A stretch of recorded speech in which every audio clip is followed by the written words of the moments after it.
Ball me, keep it umbrella. I'm tryna love you like a gangster. Baby, would you answer?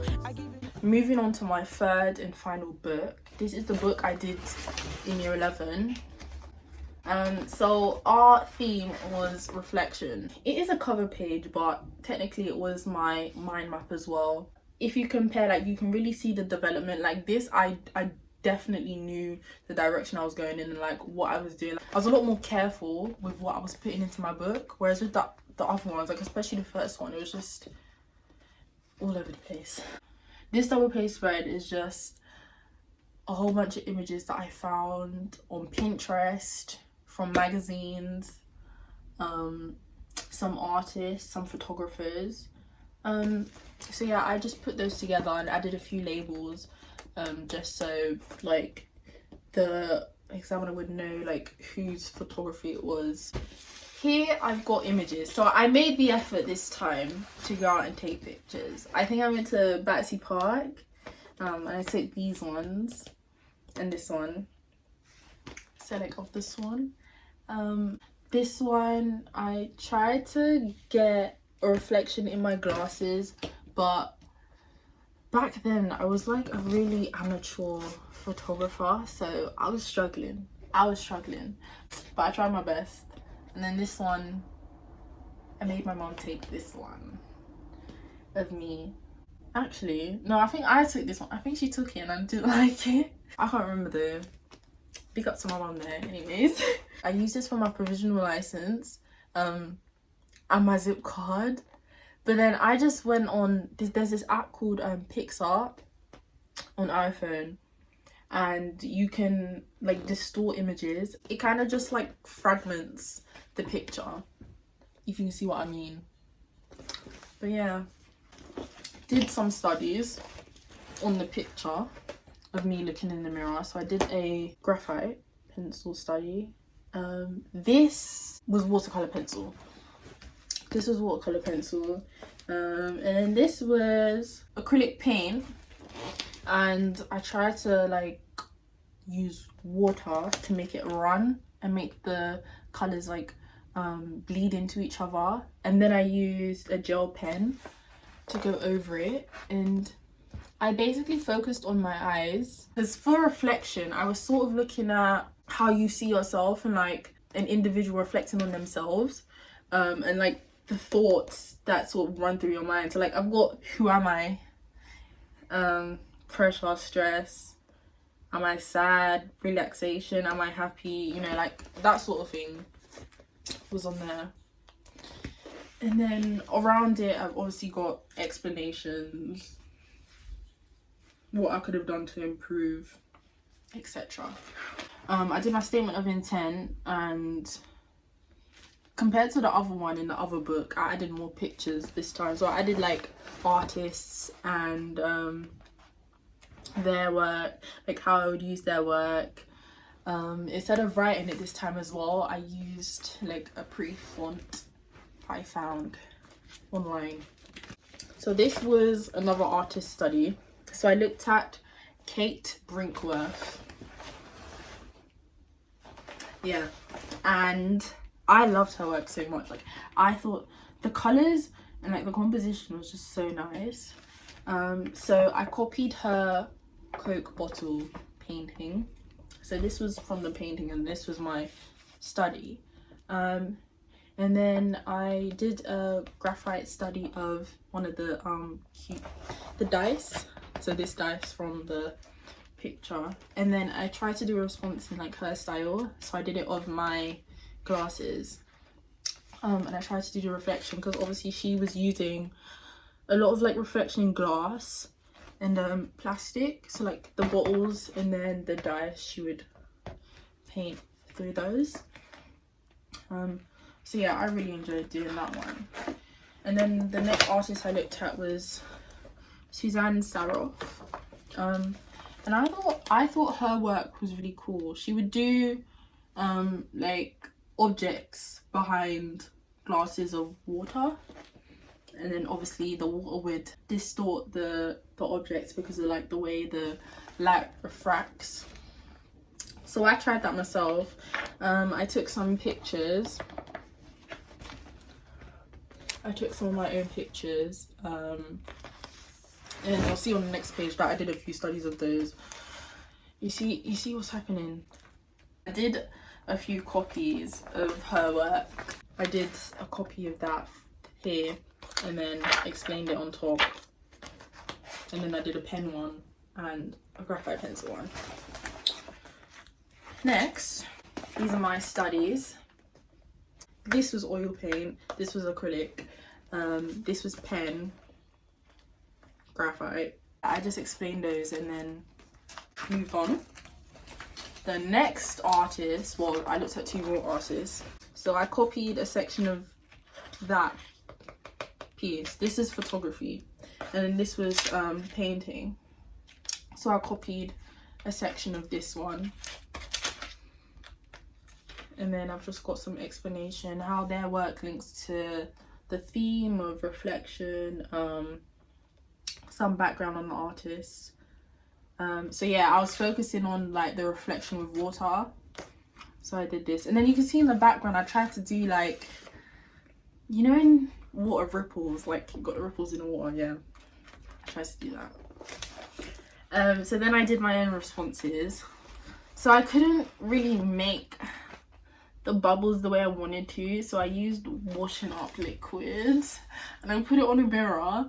I took a picture of my face in that, so you can kind of see like me there, and then the bubbles from there, very liquid.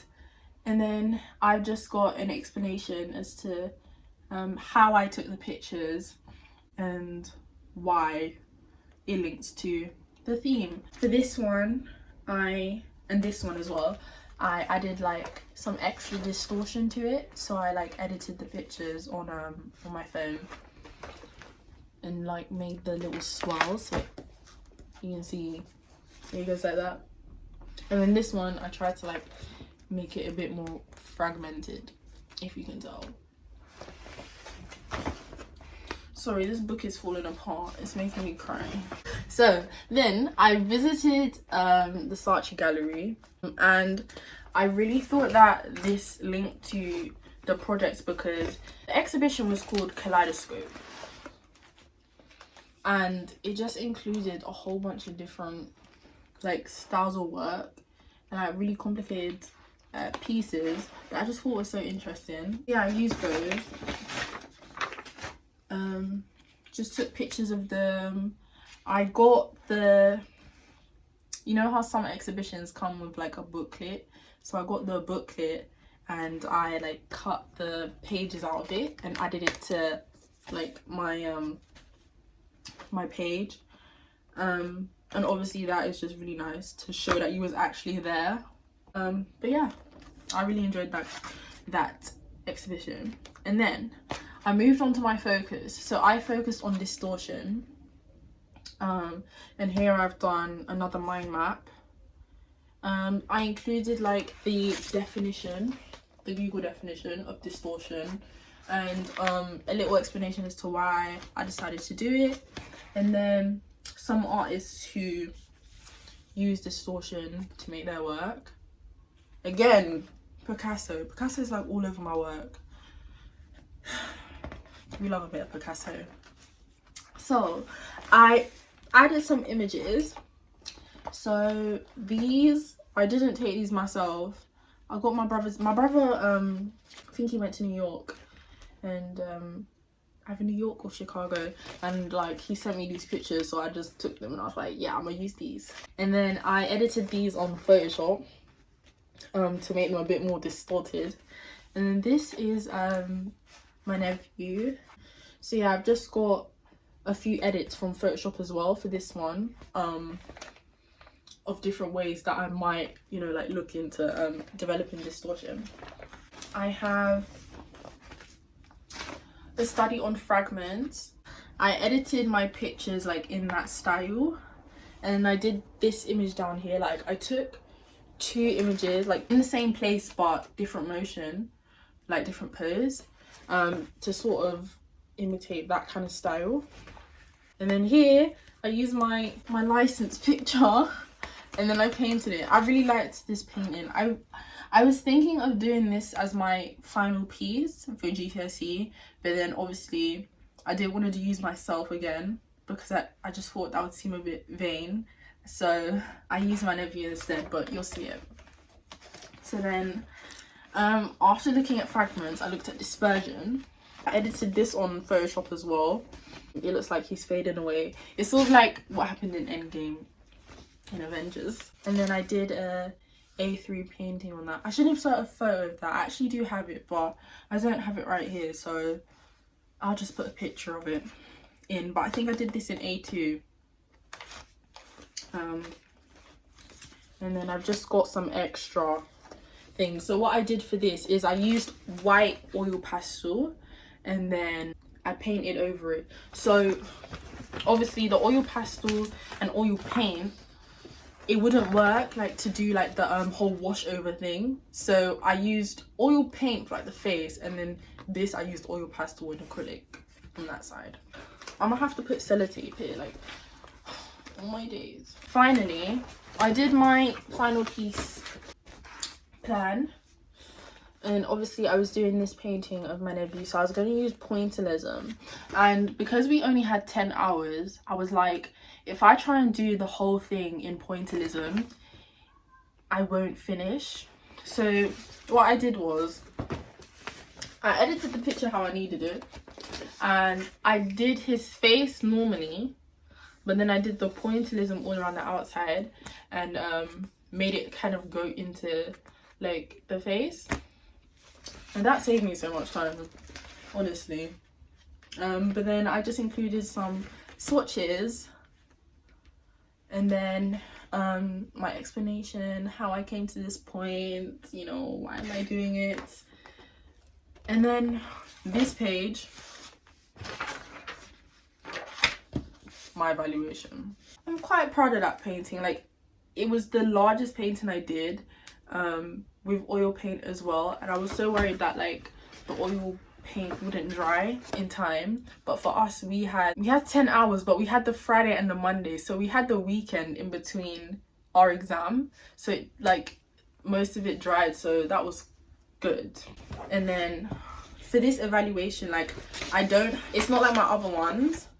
It's literally not even stuck in because we weren't allowed to have our art books after the exam, because like that's when you have to hand it in. So anything else, like, I just had to print it or give it to my teacher, and then she would just like slot it in, and then the examiner would see it. I don't even know why I put the paper. I stuck the paper on the page for no reason. But it was alright then. And then obviously empty pages. So those were my GCSE art books. I hope you guys found it interesting, and I hope it was helpful. I am probably gonna do a video like going through like the supplies I used and like techniques for GCSE art I can use.